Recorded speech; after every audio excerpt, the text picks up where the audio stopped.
누구보다 쉽게 그리고 누구보다 확실하게 S&P 500을 마스터할 수 있게 만들어 드리겠습니다. 누가 S&P 500이 뭐예요? 하고 물어보면요, 그냥 이 영상 하나만 보여주세요. 이 영상 하나로 끝입니다. 이번 영상에서는 단순히 S&P 500이 무엇인지만 알려드린 게 아닙니다. 왜 우리가 S&P 500에 투자해야 하는지, 뭘 사야 하는지, 심지어 매수는 언제 해야 하는지, 어떤 전략으로 해야 하는지까지 투자자라면 반드시 알아야 할 핵심을 전부 다뤄드립니다. 제 수익 인증도 마지막에 하겠습니다. 이 영상 끝까지 보시면 더 이상 검색창을 뒤질 일도 없고 다른 유튜버 영상을 전전할 필요도 없습니다. 말 그대로 종결판입니다. 중간에 끊고 나가신다면 후회하면서 어차피 다시 오실 겁니다. 딱 10분만 집중해보세요. 자, 그럼 본격적으로 시작하겠습니다. 첫 번째, S&P 500이 뭔가요? S&P 500 이름만 들어도 뭔가 있어 보이죠? 사실 어렵게 생각할 필요 없습니다. 진짜 간단히 말하면 미국 주식시장에서 가장 잘 나가는 500개 기업을 싹 모아놓은 빅리그예요. 쉽게 상상해보세요. 지구 탑 500, 가장 영향력 있고 잘 나가는 회사들의 챔피언스 리그 같은 거죠. 공부로 치면 전교 1등부터 500등까지 모아둔 특급반 상위 500개 기업의 성과를 지수로 표현한 게 S&P 500입니다. 그래서 흔히 미국의 경제 종합 성적표라고 불려요. 이 상위 500개 기업이 잘 버티고 성장한다는 건 미국 전체 경제가 튼튼하다는 증거이기 때문이죠. 마치 리그에서 강팀들이 골을 잘 넣고 승리하면 리그가 흥행하듯이 S&P 500 지수가 오르면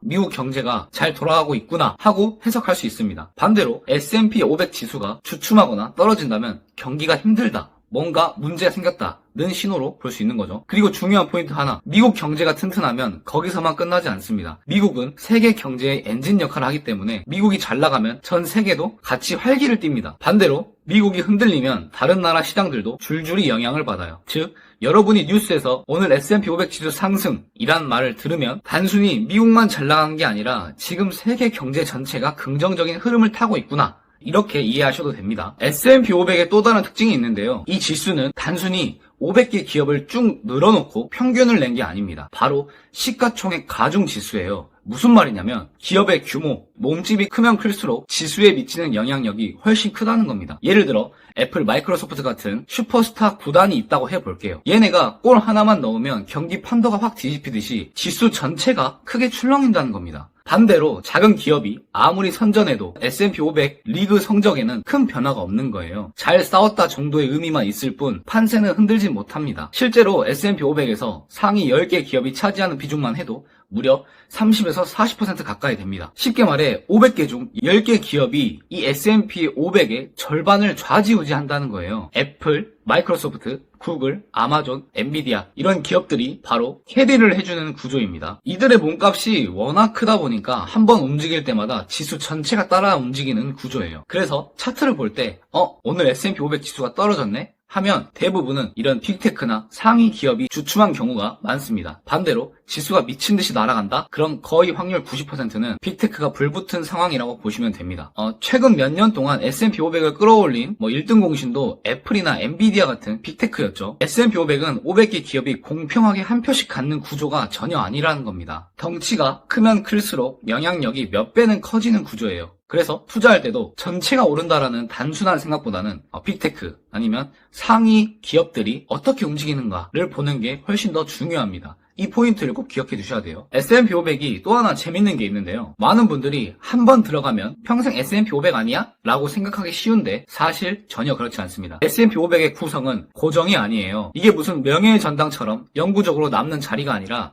성적에 따라 계속해서 순위가 바뀌고 퇴출도 되고 이런 살아있는 리그라고 보시면 돼요. 축구로 치면요, 1부 리그에서 성적이 나쁘면 2부 리그로 강등되고 반대로 2부 리그에서 잘한 팀은 1부 리그로 승격하죠. 딱 그 구조가 S&P 500에도 적용이 됩니다. 분기마다 기업들의 성적표를 꼼꼼히 점검합니다. 매출, 이익, 시가총액, 업계 영향력 등 여러 기준을 따져서 잘 나가는 신생기업은 새롭게 편입이 되고 부진하거나 영향력이 줄어든 기업은 조용히 퇴출시키는 거예요. 실제로 과거에는 코닥, GE 같은 회사들이 S&P 500의 간판 스타였습니다. 없으면 안 되는 기업이라고까지 불렸다고 하는데요. 하지만 시대 변화에 적응하지 못하고 경쟁력을 잃으면서 결국 S&P 500 명단에서 사라졌습니다. 반대로 테슬라, 엔비디아 같은 기업은 기술력과 성장을 무기로 몸집을 키워서 당당히 S&P 500에 입성한 케이스입니다. 지금은 오히려 그 리그를 이끄는 핵심 팀으로 자리 잡았죠. 과거의 영광이 아니라 지금 이 순간에도 실제로 실력을 발휘하고 있는 기업들만 살아남습니다. 그래서 S&P 500에 투자한다는 건 자동으로 그때그때 잘하는 기업들로 포트폴리오가 업데이트되는 그런 효과가 있는 겁니다. 자, 그렇다면 왜 하필 S&P 500에 투자를 해야 할까요? 자, 첫 번째 이유는 장기 우상향합니다. 차트를 보시면 바로 느끼실 거예요. 수십 년 동안 S&P 500은 크고 작은 위기 때마다 크게 출렁였습니다. 닷컴 버블, 금융위기, 코로나 무너질 것처럼 보였던 순간들이 분명히 있었습니다. 근데 놀라운 건 시간이 지나고 보면 결국 다시 회복해서 또 사상 최고치를 갱신한다는 겁니다. 결국 길게 보면 이기는 게임이었다는 거죠. 이해가 잘 안 되신다면 서울 아파트를 떠올려 보세요. 단기적으로는 조정도 있지만 장기적으로는 결국 우상향 하잖아요. S&P 500도 똑같습니다. 위기는 잠시일 뿐 장기적으로는 불패라는 겁니다. 두 번째 이유, 인플레이션 방어입니다. 은행 예적금만 붙잡고 있으면 물가 상승률을 절대 따라갈 수 없습니다. 지금 당장은 안전하고 든든해 보이지만 10년, 20년이 지나면 내 돈의 가치는 반토막이 나버립니다. 20년 전 치킨값이 8,000원이었는데 지금은 2만 원이 넘잖아요. 똑같은 돈으로 살 수 있는 게 점점 줄어드는 거예요. 반면 S&P 500은 실제 물건과 서비스를 팔아서 이익을 내는 기업들의 모임입니다. 물가가 오르면 매출과 이익도 함께 오르고 결국 주가에도 반영이 됩니다. 내 자산이 가만히 녹아내리는 걸 막아주는 방패 같은 역할을 하는 겁니다.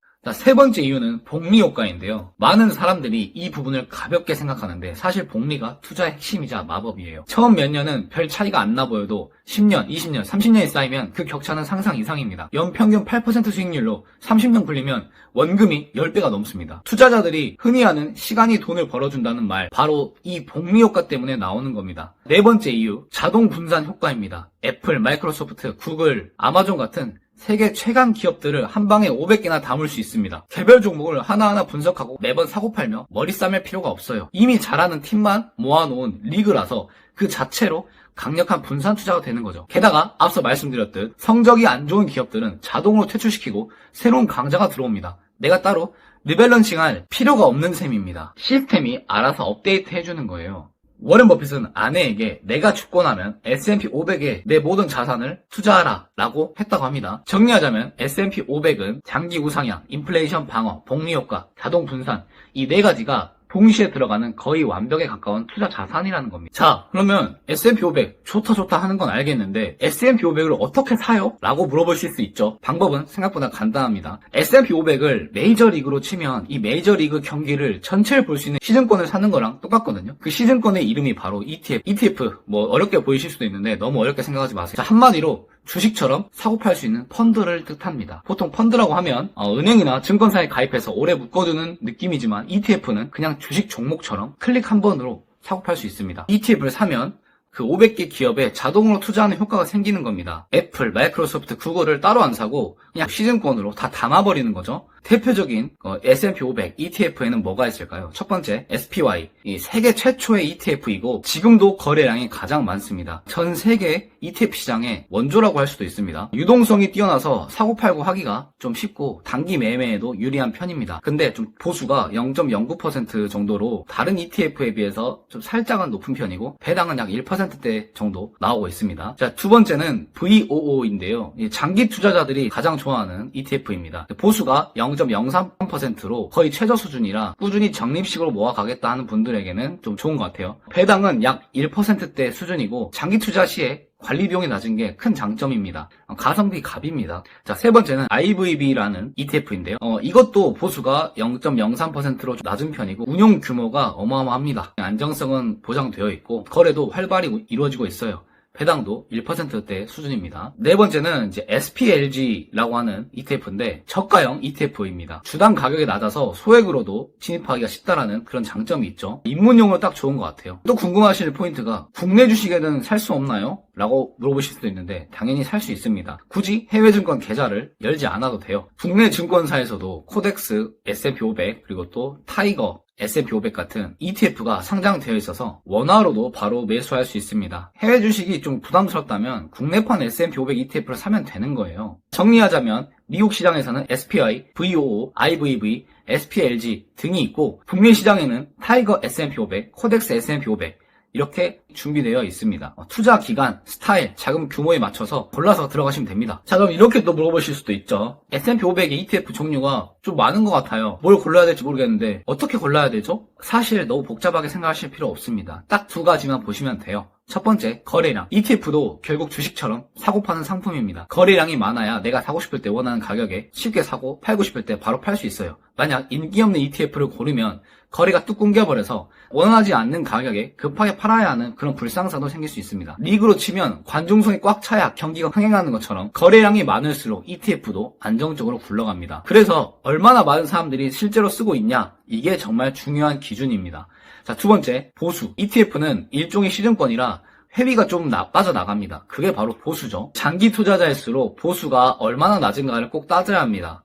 자, 그럼 결론이 뭘까요? 제가 딱 찝어드리겠습니다. 그냥 미장에서는 그냥 VOO 하나만 골라도 충분합니다. 보수도 싸고 규모도 크고 장기 투자에 최적화되어 있어요. 무난하고 믿을만합니다. 국내에서 하고 싶은 분들은 타이거 S&P 500 하나만 고르시면 됩니다. 마찬가지로 거래량이 많고 안정적으로 잘 굴러갑니다. 솔직히 말씀드리면 SPY, IVB, VO, SPLG 다 좋습니다. 세부적인 차이는 있지만 결국 같은 리그 시즌권이에요. 근데 아무것도 모르겠다, 머리 아프다 하시면 VO, 국내에서는 타이거 S&P 500. 제가 종목까지 딱 집어드렸으니까 고민하실 필요 없습니다. 제가 종목을 집어드렸다 해서 지금 이미 다른 ETF를 갖고 계신 분들은 굳이 갈아탈 필요 없습니다. 다 같은 S&P 500을 추종하는 거기 때문에 그렇게 큰 차이는 없어요. 괜히 옮기려다 거래 비용만 좀 추가될 수 있으니까 꾸준히 들고 가시는 걸 추천드립니다. 자, 그러면 또 이런 질문이 나옵니다. 좋은 건 알겠어요. 뭘 살지도 알겠는데 지금 들어가도 되나요? 혹시 너무 비싼 거 아닌가요? 누구나 혹시 지금이 고점이 아닌가? 지금 사면 물리는 게 아닌가? 이런 걱정을 하거든요. 결론부터 말씀드리면 이 타이밍을 맞추는 거는 신의 영역이에요. 아무도 바닥과 고점을 정확히 맞출 수는 없습니다. 월가의 전설적인 투자자들도 장담을 못합니다. 사람들은 항상 타이밍을 맞추고 싶어 하지만 실제로는 거의 불가능한 게임입니다. 그래서 제가 쓰는 방법은 분할 매수, 분할 매도, 세븐 스플릿 전략입니다. 말 그대로 몰빵하지 말고 7번에 나눠서 천천히 들어가는 겁니다. 자, 그럼 문제는 언제 들어가냐죠. 자, 저는 딱 기준을 하나만 씁니다. 주가가 21선을 뚫을 때마다 한 번씩 저는 분할 매수 들어갑니다. 이렇게 하면 두 가지 큰 실수를 동시에 피할 수 있어요.